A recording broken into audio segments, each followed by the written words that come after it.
پوری امت کو دعوت و تبلیغ کی محنت سے جوڑنے کا مقصد یہ ہے کہ پوری امت ایمان اور اعمال کے اوپر کھڑی ہو جائے۔ حضرت مولانا محمد الیاس صاحب کاندھلوی رحمۃ اللہ علیہ نے یہ جو تبلیغ کی محنت شروع کی، اس میں ایسے اصول اور ضابطے متعین فرمائے کہ اگر یہ اصول اور ضابطے کی پاسداری ہوتی رہے تو یہ امت خیر کے اوپر رہے گی۔ ہم نے اپنے شیخ و مرشد عارف باللہ حضرت واسم منظور صاحب رحمۃ اللہ علیہ سے یہ بات سنی، اور غالباً وہ حضرت حاجی عبدالوہاب صاحب رحمۃ اللہ علیہ کے حوالے سے نقل کرتے تھے کہ حضرت مولانا محمد الیاس صاحب کاندھلوی رحمۃ اللہ علیہ ہمیں ایسا کام دے گئے ہیں کہ آج اگر وہ آ کر ہمیں کہیں بھی کہ بھئی یہ کام میں نے غلط دے دیا تو تم لوگ اس کو چھوڑ دو، تو ہم نہیں چھوڑیں گے۔ کیوں؟ کیونکہ حضرت مولانا محمد الیاس صاحب کاندھلوی رحمۃ اللہ علیہ نے اس کام کو قرآن و حدیث کے نصوص میں، عبارات میں دیکھ کر اور پھر اس زمانے کے علماء سے پوچھ کر مرتب کیا۔ چنانچہ کتابوں میں یہ بات لکھی ہے کہ 3 حضرات کی جماعت بنائی تھی۔ جو حضرت کے سامنے کام تھا اس کو وہ قرآن و حدیث میں دیکھتے تھے۔ اس میں ایک حضرت مولانا عبید اللہ بلیاوی رحمۃ اللہ علیہ، دوسرے حضرت مولانا سعید احمد خان صاحب رحمۃ اللہ علیہ، اور تیسرے حضرت مولانا واصف علی رحمۃ اللہ علیہ۔ ان 3 حضرات کے ذمہ تھا کہ کام کو قرآن و حدیث کی روشنی میں دیکھیں۔ الحمدللہ ان حضرات نے دیکھا، پھر حضرات کے سامنے پیش کرتے تھے۔ جب پہلی جماعت نکالنے کی حضرت نے بات کی اور فکر کی تو حضرت مفتی کفایت اللہ صاحب رحمۃ اللہ علیہ نے جب اس کام کو سنا، نہج کو سنا، خوش تو ہوئے اور کہنے لگے کہ کرے گا کون؟ جب 10 سال کے بعد 1936 میں پہلی جماعت نکلی اور مفتی کفایت اللہ صاحب رحمۃ اللہ علیہ کے علم میں بات آئی تو فرمایا کہ اب کون یہ کہہ سکتا ہے کہ کرے گا کون؟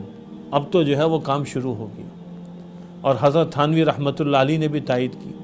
حضرت مولانا سعید احمد خان صاحب رحمۃ اللہ علیہ کے متعلق یہ سنا کہ انہوں نے حضرت کی زندگی کے آخری 10 سال پائے، اور حضرت حاجی عبدالوہاب صاحب رحمۃ اللہ علیہ کے متعلق سنا کہ انہوں نے آخری کے 6 مہینے پائے۔ تو یہ وہ حضرات تھے جنہوں نے تبلیغ کا وہ پہلا دور دیکھا تھا، ان کے سامنے سارا نہج تھا اور کام کی سوجھ بوجھ تھی۔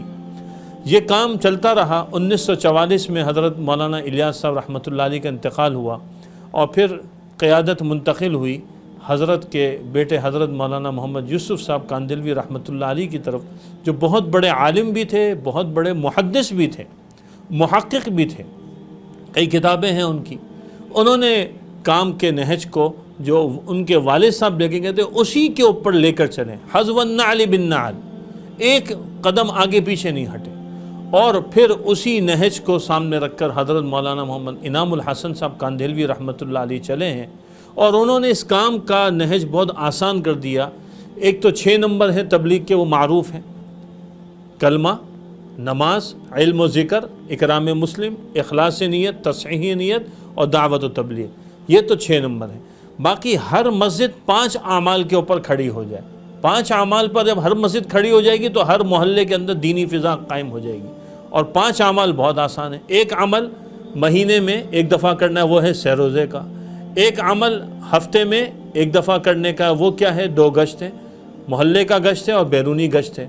اور 3 اعمال جو روز کرنے کے: اپنی مسجد کو روزانہ وقت دینا، اپنی مسجد کو آباد کرنا، یہ بہت ضروری چیز ہے، کم از کم کہا جاتا ہے کہ 2.5 گھنٹے دے دیں، 10واں حصہ۔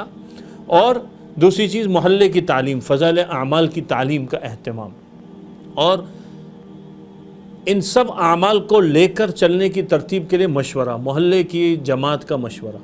یہ 5 اعمال ہیں۔ تو 5 اعمال 6 صفات کے ساتھ، 6 نمبر، یہ 6 صفات ہیں۔